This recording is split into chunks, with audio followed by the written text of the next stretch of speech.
Si viene una reforma laboral en Colombia, las reglamentaciones laborales están en el centro del escenario en ese país, en una campaña marcada por las noticias falsas.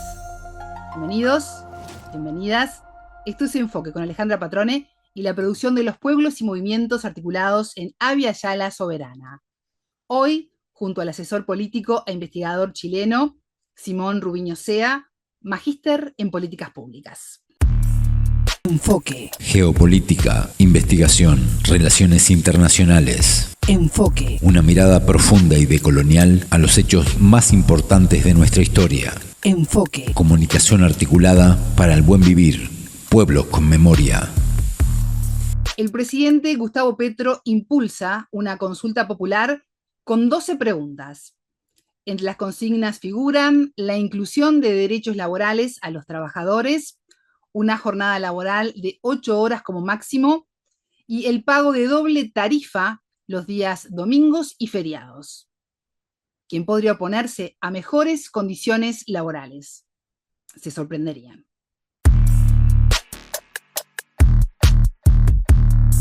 La entrevista. Simón, bienvenido a Enfoque, ¿cómo estás? Es un gusto recibirte. Hola Alejandra, ¿qué tal? ¿Cómo estás? Un saludo para ti y para todos quienes están viendo esta entrevista. Ya está en marcha en el Senado el trámite de la consulta popular que impulsa el presidente colombiano Gustavo Petro. Contanos un poco cuál es la situación actual, pero también cómo surge esta iniciativa. Bueno, el gobierno actual se hizo escoger, entre muchas otras ideas, promover un cambio en Colombia, ¿sí? Y este cambio se componía de diferentes reformas, diferentes programas, diferentes cambios de enfoque. Entre ellos la reforma laboral, la reforma de la salud, la reforma pensional, la reforma agraria, cambios del foco de inversión. Y precisamente las reformas, por más que hayan sido una intención transformadora del gobierno, dependían del Congreso. Y a pesar que Colombia votó por el cambio, así no haya ganado Gustavo Petro, el otro candidato que estaba en competencia también representaba una especie de cambio, que era Rodolfo Hernández. El Congreso no logró tener mayorías progresistas, se mantuvo una predominancia de las fuerzas conservadoras, de los partidos tradicionales, entre ellos el Centro Democrático liderado por Álvaro Uribe, el Cambio Radical, que tiene otros liderazgos que provienen de cercanías de estas fuerzas conservadoras. Entonces el trámite de las reformas ha sido bastante tortuoso en el Congreso. De las tres principales que se pudieron presentar al Congreso, solo una fue aprobada, que es la reforma pensional, que entraría a implementarse a partir del 1 de julio. Y la reforma laboral, junto con la reforma de la salud, han debido enfrentar procesos de archivo, como le llaman acá, la engavetan, la entorpecen o impiden que se discuta. Y ante ese impedimento de discusión, a pesar que había sido aprobada en la Cámara de Representantes, la Cámara Baja del Congreso colombiano, pues la comisión especializada, la comisión séptima, que es la que trata estos asuntos, decidió no dar discusión y la archivó. A pesar que tenía consensos, a pesar de que había pasado más de un año en discusión, a pesar de haber tenido miles de personas en aspectos de participación ciudadana, como casi ninguna otra ley en la historia de este país, 8 personas firmaron el archivo y se acabó. Entonces, ante esta reticencia permanente, el presidente Petro lanza el llamado a convocar a una consulta popular, cuya radicación fue el 1 de mayo, tras los actos de las marchas de la conmemoración del Día del Trabajador, con 12 preguntas concentradas en recuperación de derechos, ampliar algunas garantías, buscar bonos para trabajadores del campo y garantizar contratos de estabilidad para condiciones precarias como se han vivido hasta ahora. Uh-huh. Más allá de las negativas y toda la situación que se ha dado, las reglamentaciones laborales a favor de los trabajadores están en el centro de la escena en Colombia. ¿Cuáles son los puntos más significativos? Sé que hay muchos, pero ¿cuáles destacarías de esta consulta popular? Pues lo primero es que uno de los ejes de las 12 preguntas que se plantean tiene que ver con la restitución de los recargos y la definición de la jornada horaria. Hasta el momento, después de las reformas laborales de Uribe, de 2002-2005, la fuerza laboral vio cómo se amplió la jornada diurna hasta, si no me equivoco, 9 10 de la noche, en un país que comienza a trabajar prácticamente desde las 5 de la mañana. Entonces, Petro hace la burla que Uribe tiene más poder que un dios y convirtió la noche en día. Ujú. Y una de las preguntas se concentra en definir una jornada laboral de 8 horas y que el horario para poder desplegar esta jornada sea entre 6 de la mañana y 6 de la tarde. Acto seguido, los recargos nocturnos, la intención es poder fijar los recargos nocturnos y los otros son los recargos laborales para los trabajos en festivos y dominicales que hoy se pagan en un 75% adicional del salario regular. La intención es preguntar para que se devuelvan al 100%. Otro de los aspectos tiene que ver con la priorización de contratos a término indefinido, buscando promover la formalización de trabajadores. Otro tiene que ver con la posibilidad de que mujeres que tengan periodos menstruales incapacitantes puedan presentar esto, obviamente con una certificación médica que así lo avale, para poder tener licencias por periodos menstruales incapacitantes. Se busca también que se pueda generar una especie de bonificación para trabajadoras campesinas. Y en términos generales es esta como la filosofía, como desplegar los aspectos estructurales de mayor consenso a través de 12 preguntas que las encuestas muestran una alta favorabilidad, todas por sobre el 75% de aprobación. Simón, hay quienes aseguran desde la oposición que esta consulta va a traer gastos millonarios y que va a polarizar más aún a los colombianos. Sin embargo, el presidente Gustavo Petro ya salió a asegurar que los recursos necesarios para realizar esta consulta están asegurados. ¿Cómo analizás la argumentación que da quienes se oponen a esta consulta de la reforma laboral para que la gente no apoye esta iniciativa? Bueno, cuando uno ve la distribución de votos, de cómo estaría el escenario, quizás me adelanto a ¿Sí? otra pregunta, se ve que está bastante parejo, ¿sí? Hay alrededor de 40 para un lado, 41 para el otro, y cada una de las partes tiene que lograr conseguir 53 votos, ¿sí? Si vemos la composición, los partidos que están en contra de la realización de esta consulta son obviamente aquellos de derecha tradicional, de partidos que son clientelares, cuyos financiadores hacen parte de las empresas que se han visto beneficiadas con la flexibilización de la legislación laboral en Colombia. ¿Sí? Entonces vemos que hoy aparecen gremios aduciendo costos, aduciendo pérdidas de empleo, aduciendo eh, que este tipo de políticas vienen a trabar el desarrollo de la nación y el libre emprendimiento porque se va a hacer que las empresas tengan que pagar mayor cargas laborales. Pues obviamente son a la vez partidos que al estar financiados por esto no responden a los intereses de las personas que le votaron, sino que tienen que legislar en favor de aquellos que les financiaron, ¿sí? Acá en Colombia existe un portal que se llama Cuentas Claras de la autoridad electoral del país, donde uno puede verificar justamente este tipo de situaciones. Y el gasto electoral, pues es otro de los factores que han esgrimido como para poderse oponer. Pues realmente yo felicito y saludo la intención de poder vigilar y auscultar y hacer veeduría al destino de los recursos públicos, pero cuando ha habido otras situaciones más oprobiosas o directamente alejadas del marco legal de la legislación colombiana, pues han guardado silencio, ¿sí? Cuando parlamentarios del propio bloque opositor, como del Centro Democrático, han ido a cárcel por estar enjuiciados en el marco del desarrollo de desviación de contratos, hechos de corrupción, los grandes hechos de corrupción, no tuvieron la misma celeridad a oponerse al asunto del gasto público.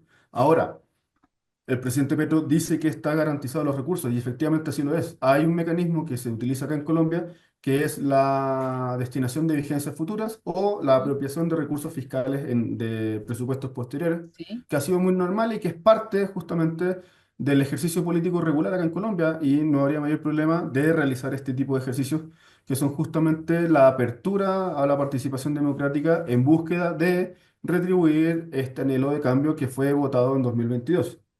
Ujú.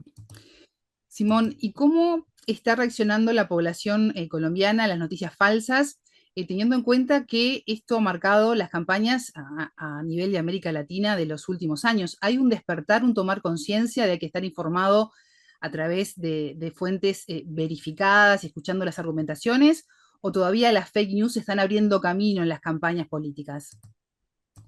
Yo creo que este despliegue de las noticias falsas lamentablemente es algo inevitable y cada vez son más sofisticadas y por tanto cada vez son más difíciles de ignorar o de no creer por parte de la población. Acá existe como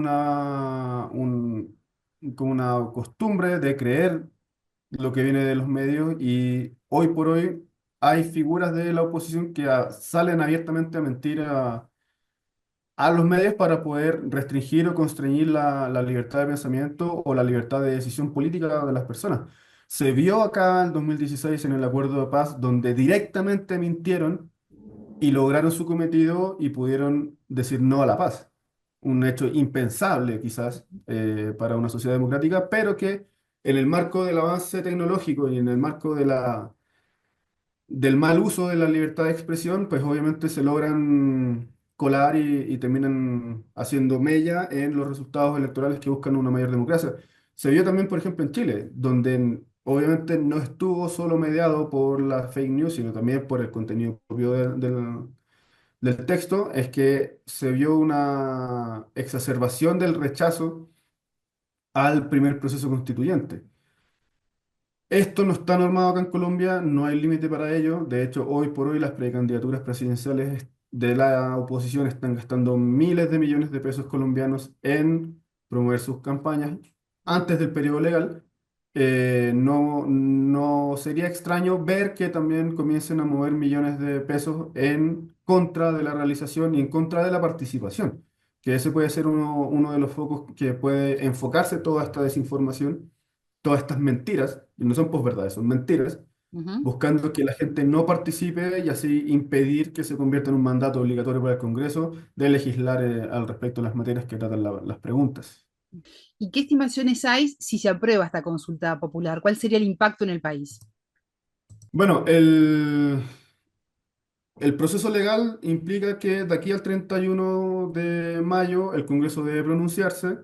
Se espera que las discusiones inicien la próxima semana y esperar en buena fe que el resultado de la votación del Senado, del concepto favorable o desfavorable, salga la próxima semana.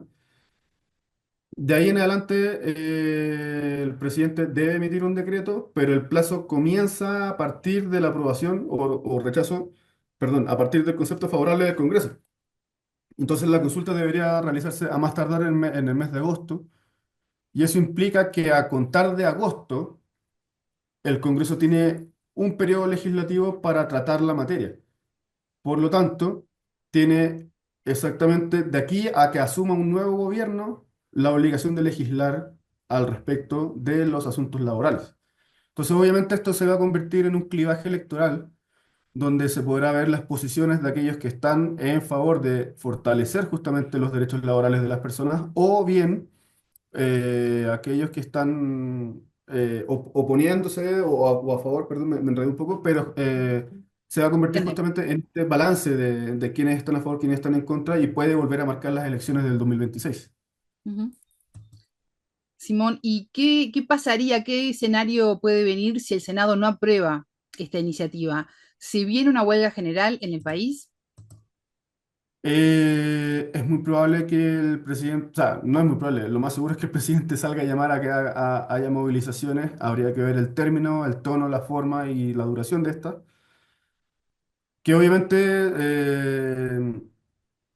se presentan como un escenario polarizante de cara a lo que se viene electoralmente, pero partiendo de la base que a pesar que la misma oposición considera que no es polarizante actuar de la forma que actúan, pues obviamente acá hay una contribución de parte y parte a un escenario un poquito más tenso, un poquito más marcado en términos de posiciones políticas, y que justamente el rechazo sería una forma de marcar un quiebre del Senado con la población y por tanto eso también debería convertirse en un clivaje electoral con movilizaciones permanentes, ya entrando en un ciclo de campaña de cara al 2026. Es muy probable que vaya a haber movilizaciones viendo la masividad de las manifestaciones, viendo la favorabilidad de la consulta popular en las encuestas y viendo la intención justamente de la gente de poder tener mejores condiciones, porque a la larga es como preguntarse, ¿quién puede estar en contra de que le reconozcan el salario que corresponde por trabajar un festivo?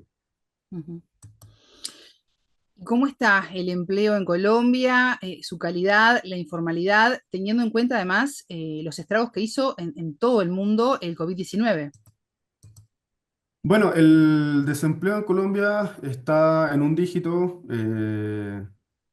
ha logrado tener una estabilidad contra todos los pronósticos justamente de quienes mintieron en la campaña presidencial, donde se ha visto un desempeño que avanza hacia la formalización, que avanza hacia la estabilización, que avanza hacia la reducción de las tasas de desempleo, incluso a cifras que no vieron gobiernos anteriores. Por ejemplo, los datos de empleo que está teniendo este gobierno son comparables con Juan Manuel Santos, no con Duque, ni siquiera con Uribe.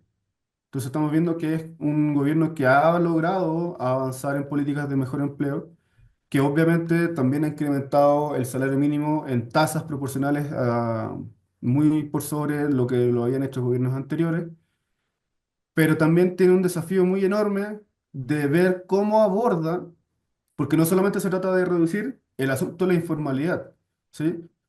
Porque Colombia es un país que ha tenido históricamente altísimas tasas de informalidad, alrededor del 50, del 60%, va variando, si no me equivoco, la última cifra es del 56%.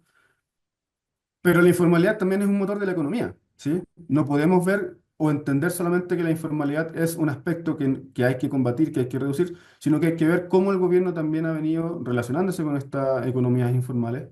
Pero justamente la vocación es que toda aquella persona que esté aportando a través del sector formal del empleo, pues pueda tener condiciones más dignas, más estables, y eso es lo que se ha estado apuntalando y que los resultados macroeconómicos también lo están reflejando, con un país que ha logrado sortear con inflación el crecimiento económico, mantener las cifras, mantener el dólar, mantener la balanza de exportaciones, a la vez que busca establecer y normalizar las balanzas comerciales, buscando generar un cambio en el modelo productivo de la nación.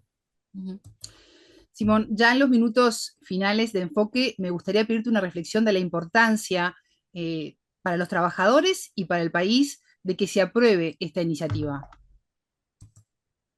Bueno, una de las promesas que se promovió amplia, difusamente y profusamente, perdón, cuando América Latina vivió toda esta conversión hacia los modelos neoliberales, fue que la desregulación en asuntos de derechos laborales permitiría mayor empleo, mayor contratación, mayor inversión. Sin embargo, hemos visto que ni ha habido mayor empleo, ni ha habido mayor inversión extranjera asociada a la desregulación, sino que lo que se ve es que sostenidamente las utilidades de las empresas crecen, mientras que el salario mínimo crece alrededor de la inflación. Poco más, poco menos, pero no se ha transformado en mayores condiciones de dignidad para las personas. Entonces,